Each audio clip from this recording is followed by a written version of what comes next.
Parang kamakailan lang sinabi ko na gusto kong mag-off-road ulit. Eto, sinulit. Nice. Hop, ya. Oh my god.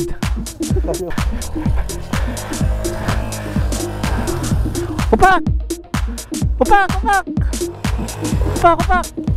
Ayan.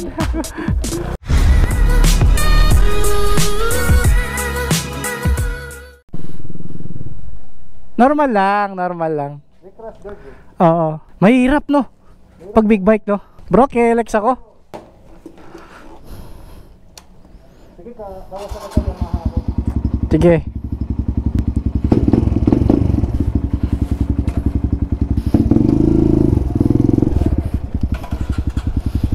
Bakit ba kayo nagpapakanta hirap? Oh. Bye-bye.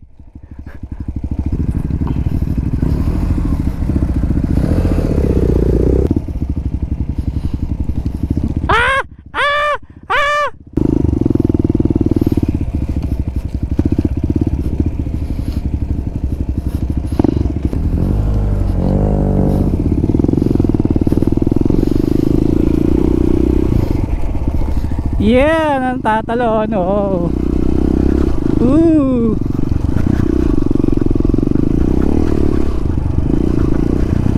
Hala, ano to?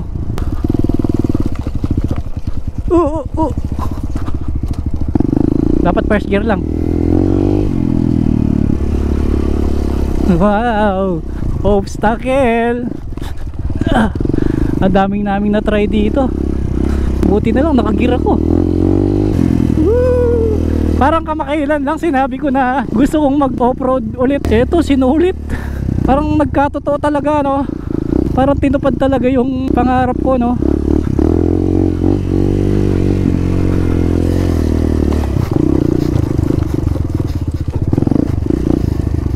Ay, hindi ko nadadaanan niya. Matutumba ako dyan.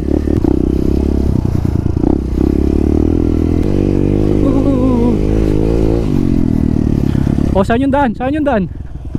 Ah, dito. Ay, may bato!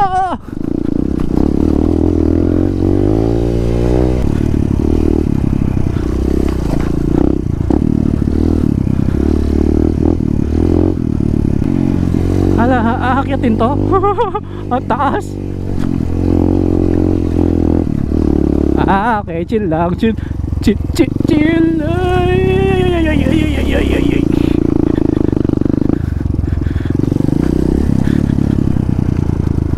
Ano to?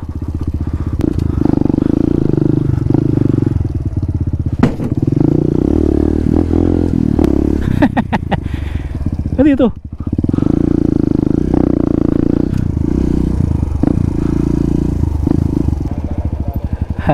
Ayos! Sulit! Okay, susunod tayo sa kanya. Tumayo, tatayo din ako. Hindi na, nakakangawit pala. Super tong na-experience namin ngayon ha.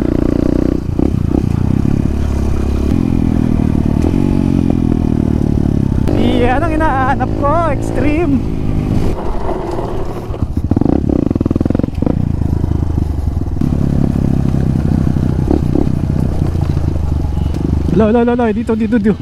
Dito pala. Ayan na, sinasabi ko. Ayan na yung trail. Gusto mo pala ng trail read ha.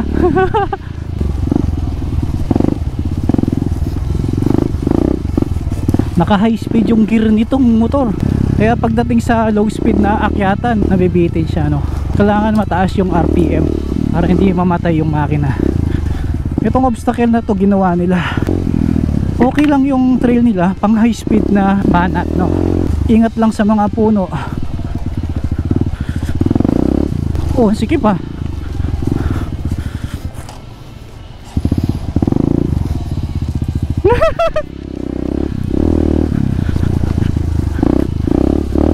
Puro first gear lang ako dito.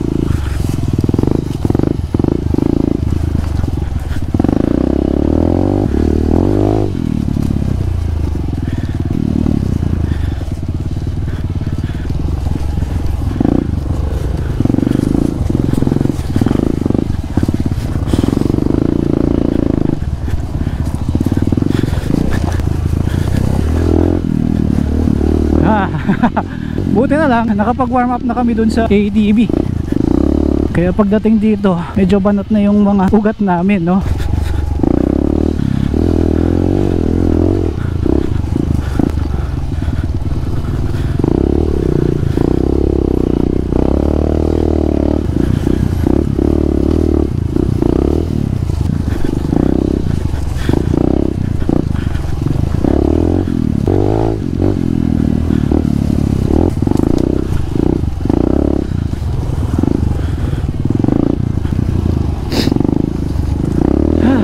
Sinipon ako Maganda rin yung trail nila.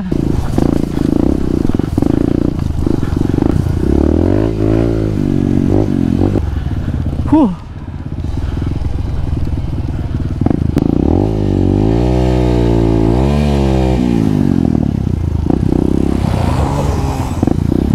Nice. Alright, dito naman tayo sa kabilang trail.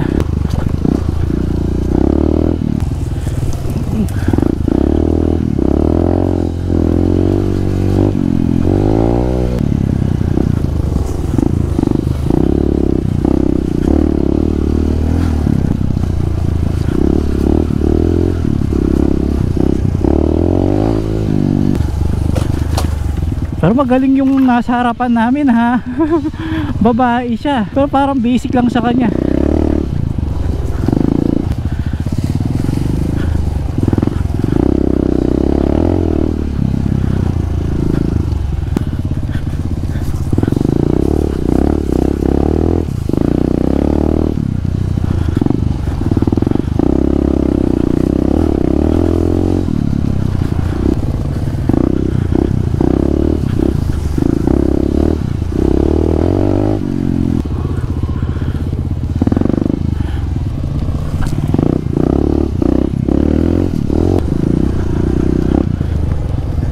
Okay, trail number 3.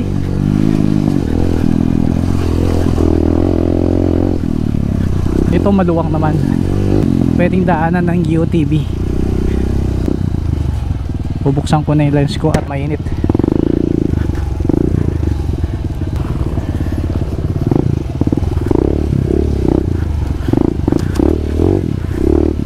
Ay, di pala pwede UTV dito. Pang motor pala talaga siya.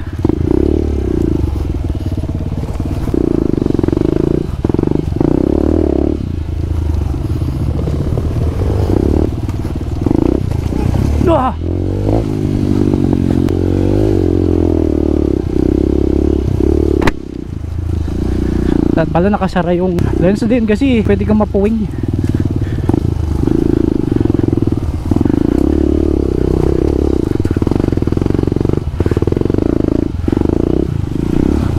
Ay, grabe, ang tarik, boss.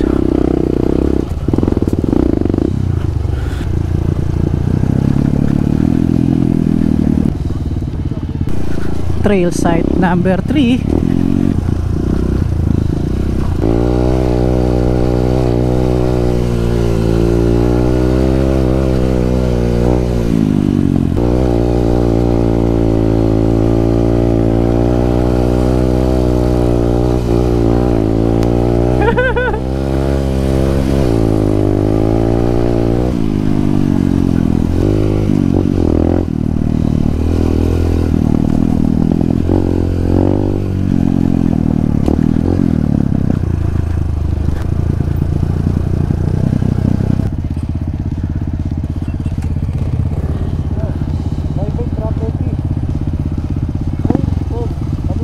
Oo nga.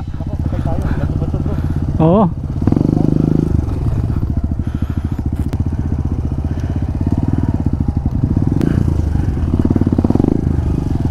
Op, ya.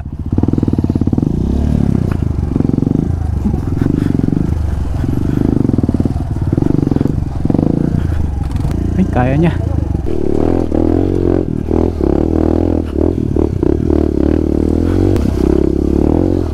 Op, ya.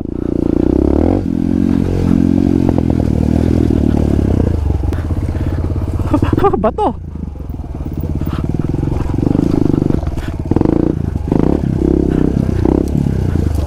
Ha. wasakan ng motor dito eh. Diretso. Ako naman.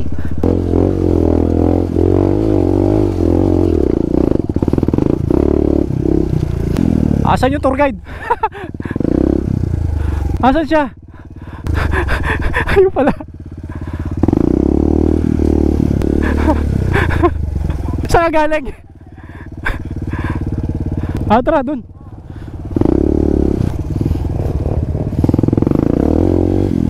Tour pala yun eh. Paikutin lang pala kami. Alam ko na bibili kong motor kapag ka nag-off-roading na naman ako. KLX, pero yung walang papel. Ay hindi pala pwedeng walang papel.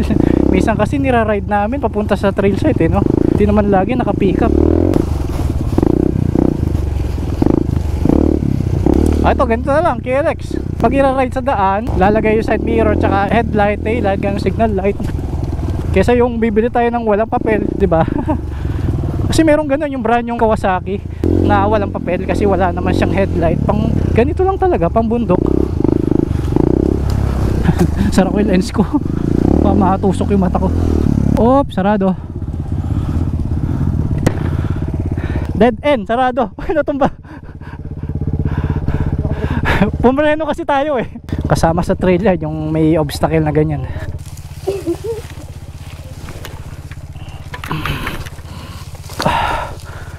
Bro, lakas natin, nagbubutas tayo.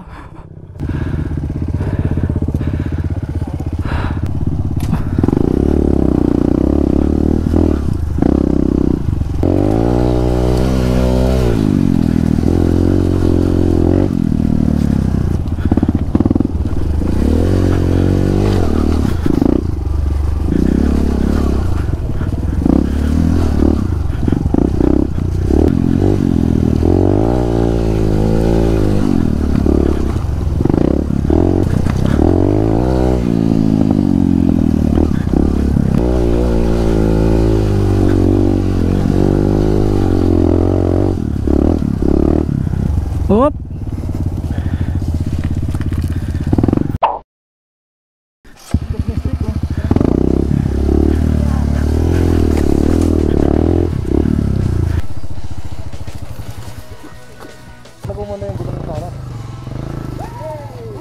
Oh my God.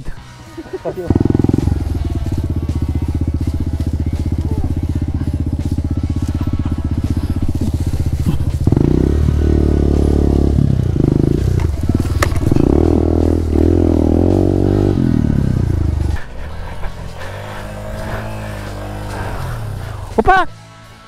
Upak! Upak! Upak! Upak! Yan!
Thanks, bro.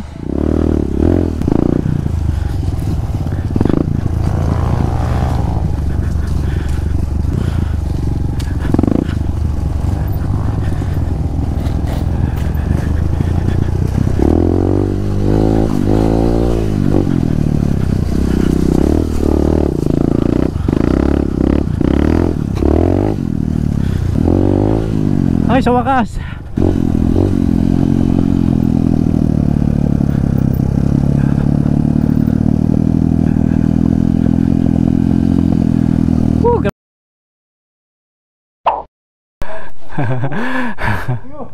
Sulit, maraming salamat Kuya Dan. Hindi pa na kompleto. Pero ganda, no? Kuya Dan, nagbutas pa nga kami. Para kaming malalakas eh. Tara. Tara. Patitikman natin yung Italian steak. Pagkatapos namin kumain doon, pabalik naman kami doon sa may Daniel's Cafe. At si Kuya Daniel ay malis na siya, no? So hinabili na lang tayo sa mga staff niya dito. Okay, maraming salamat sa pagkain. Tutuloy na kami at super alikabok ko na. Tignan niyo yung gloves ko, puti.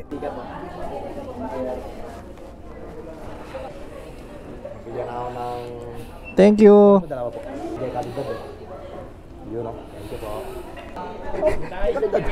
Bro, iba yung pangalan mo. Dekalidad. Ikaw na si Dekalidad. Alfred Watermark. Wala pa si Moto Vlog. Ito po yung channel ko talaga. Ayan. Dekalidad. Voting lang kasi ito. Maganda talaga siya. Ayun, ganda na sticker, oh. Boss Reed, Moto Vlog. Thanks. So sasabay si Sir sa atin. Ayun, naka Ducati Street Fighter B4SD siya, oh. Hiniram po sa kahapon. Alam mo saan nakapark sa may ilalim ng LRT, doon na sa labas sa kalsada. Oh, ganun? Yung may-ari, hindi nagagamit. Oh. Ito yung paglabas niya minsan, may hollow blocks dito. Oh, ba't may hollow blocks? Ano to? Pinagtripan. Alo, buti walang gasgas. PPF naman siya, kasi Ah, naka PPF. Ah, nice. Buti na lang. Nice. O, tara. ticket na rin. Yung dalawang bayo ko na, nunod, hingi din doon. Sige, sir. Thank you. Yan, salamat. Ingat sir. Thank you. Salamat po. Ganda ng sticker mo sir, kung nakataw sa magnetic quality. Ganda ng quality. Oo nga, nung galing, no? Hindi pinagawa ang katawa. Ah, meron. From Dekalidad.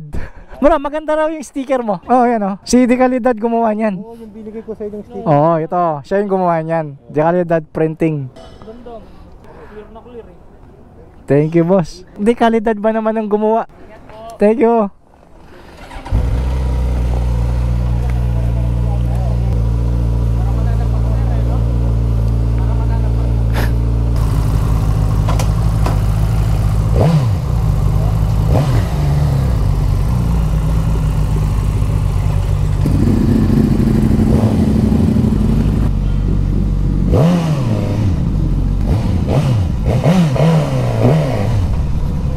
Thank you, Jeff.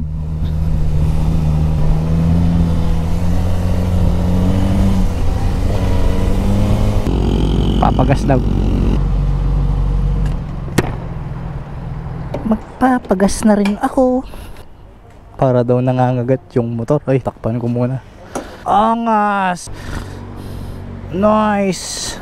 Bro, yung taillight nito nasa signal light talaga. Pinagsama na nila taillight and signal light. Wala na siyang separate na ilaw dito, oh. Kahit dito, oh. Dito talaga. Ang cute, eh, no? Ang liit, eh. Full tank premium.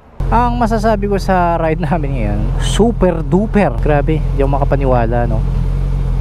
Nagawa ko yun sa isang araw. Ang dami kong ginawa. Naging part 2 pa yung video ko, imbis na isang video na lang. Ang dami talagang posibleng mangyari sa vlog natin, ano? At bahala na yung kalsada magdikta kung saan tayo dadalhin, kung anong mangyayari. Naubos nga yung mga baterya ko para sa GoPro. Papalit-palit ako.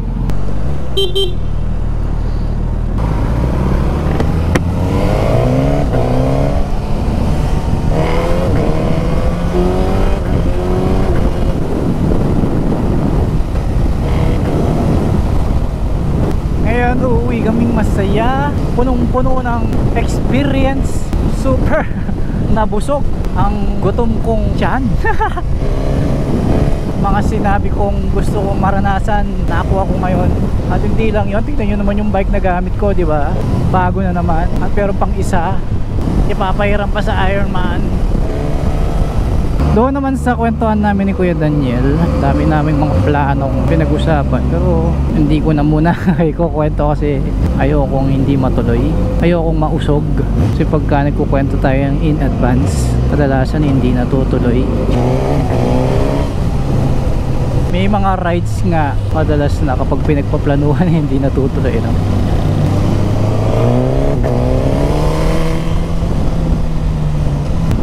Basta super bait ni Sir Daniel, kaya naman siya ay pinagpapala. Talagang daming blessings na dumating sa kanya.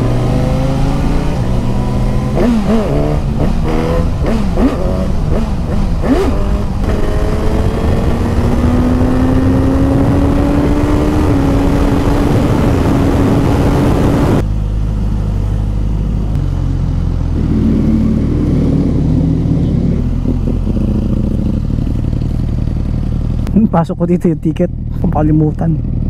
Grabe yung alikabok ng gears ko. Let's go.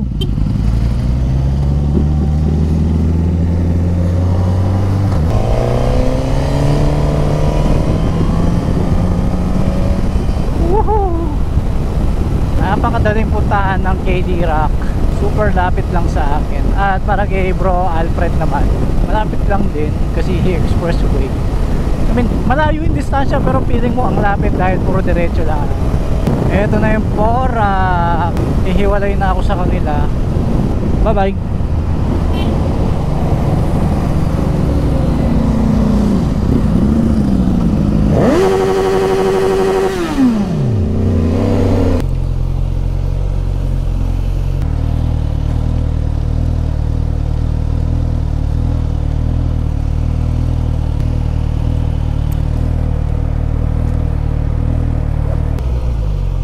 Teka nga, dinisin ko. Ang daming pagsubok na dinaanan ng GoPro ko ngayon. Buti na lang talaga nagmotor kami papuntang KD Rock kasi at least naka-ready yung gears namin. At saka ang lakas ng loob namin kanina kahit super technicalan ng ride sa KD Rock. Kasi naka full padded jacket ako, tsaka bago yung pants ko, naka high cut shoes pa ako. Kaya di ba, kahit hataw-hatawin mo yung off-road nilang motor, okay lang. Ano ba ang may healing ko ngayon? Wala naman akong ibang hinahangat pa. Dahil tignan nyo naman tong bike na to. Ito yung pinapangarap ko rin magamit. Tignan nyo, nakahiram tayo. Hindi lang minsan, 3 beses pa. Sa iba't ibang tao pa ha. Napakaswerte na natin. Mga ganung bagay dapat talagang nagpapasalamat tayo. Yan naman yung performance ng motor, di ba? Kahit na 13,000 na yung tinakbo, still, di ba? Smooth. Iba-iba na yung gumamit ng motor na to, pero parang brand new pa rin siya. Pagdating sa ride, napaka-stable ng motor.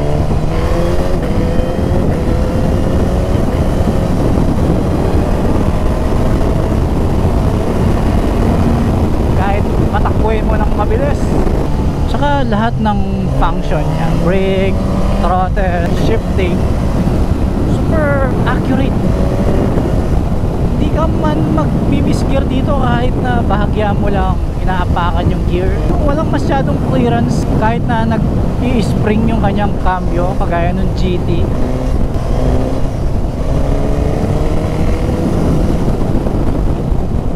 Ilan na ba yung mga naghatid ng motor sa bahay ko para magpahiram?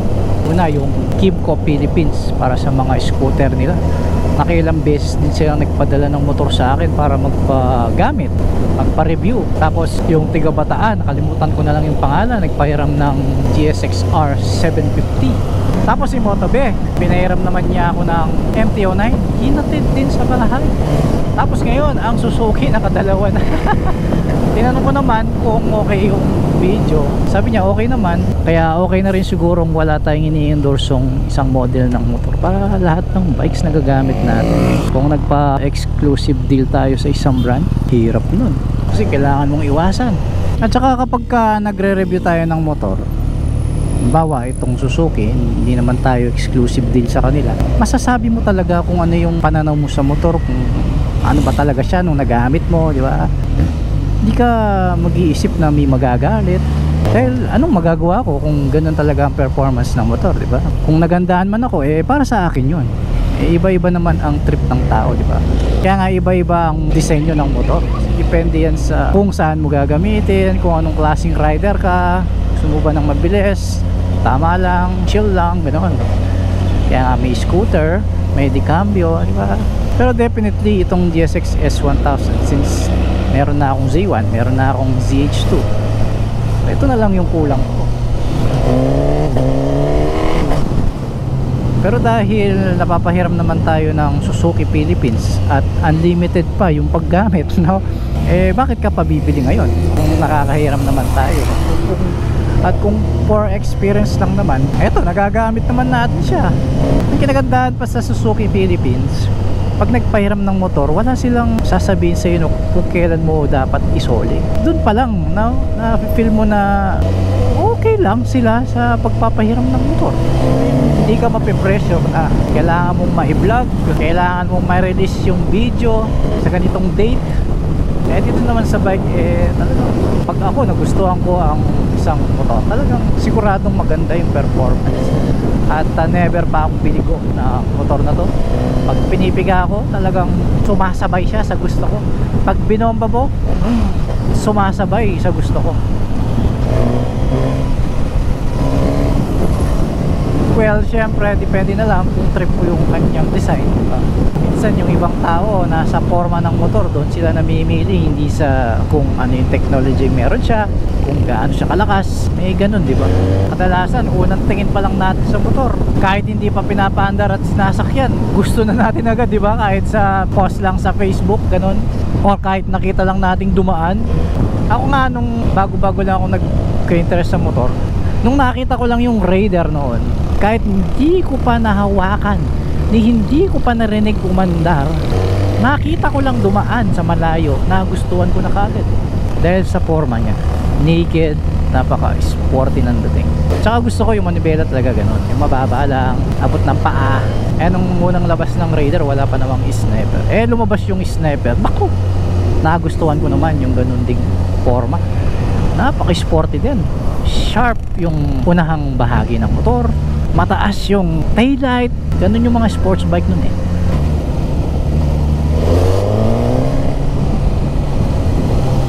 Alright, nandito na naman tayo sa Porac Expressway.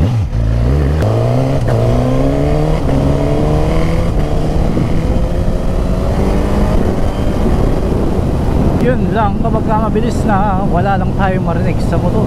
Ako, pag uwi ko sa bahay naman, mapapagalitan ako kay Mrs. Meron akong dalang alikabok. Hindi, tama-tama, bukas nito magre-release ako ng sniper. Sana matuloy at sana ma-release ka agad dahil pagbiyahe ko pa ng Maynila yun. So, abangan nyo na lang yung paunti-unting setup natin sa kanya, at isa-setup naman natin siya na rideable pa rin. Unlike doon sa Raider natin, sobrang lower, ang hirap niyang i-ride. Parang gusto ko nga i-big bike concept na lang, kaso kailangan magkarga ka ng makina eh. Pero madali na lang yun. Nakakapanginayang lang kapag brand new kasi is na 10 years yung buhay ng motor eh. Gawa na, ginalaw mo yung makina, hindi na siya ganun katagal. I mean, bumili ka ng brand new, sayang, di ba? Kasi sana nagsigunda mano na lang tayo. Pero iba kasi yung feeling, lalo hindi naman ganun kamahal ang sniper.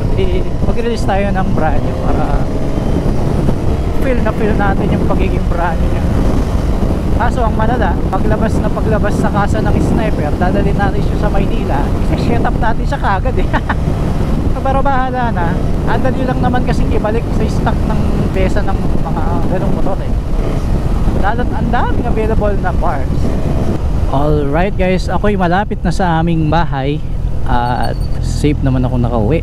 Sa lahat ng mga nagmumotor at mga driver, ingat po kayo palagi. Always ride safe.